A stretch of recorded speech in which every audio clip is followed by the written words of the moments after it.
1 2 3 start.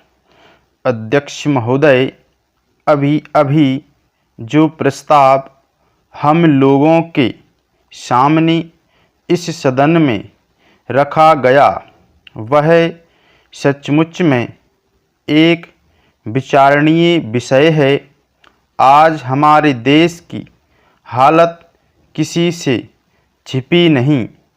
हर आदमी जानता है कि देश के कई भागों में वर्षा नहीं हुई।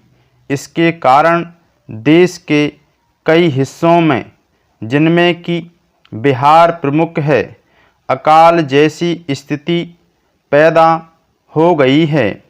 चाहे इस बात से कितना भी इनकार क्यों ना करें कि अभी तक भूख से किसी आदमी की मृत्यु नहीं हुई है, लेकिन यह बिल्कुल ठीक है कि अब ऐसी स्थिति होने में कोई कसर नहीं रह गई है।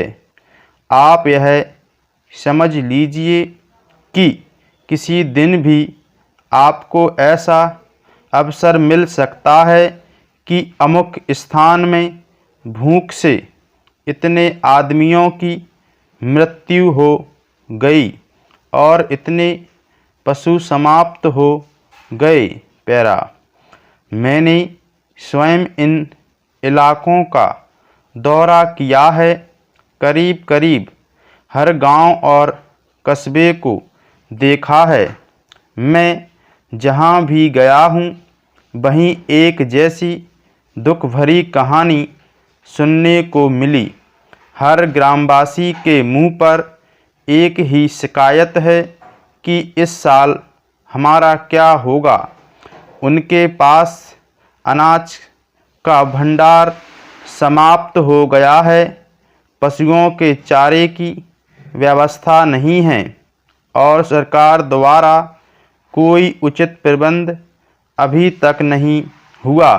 बेशक सस्ते गल्ले की बहुत सारी दुकानें खोलकर सरकार ने इस दिशा में एक सराहनीय कदम उठाया है, किंतु यह दुकानें अभी बहुत कम संख्या में हैं और गांवों से बहुत दूर दूर भी हैं।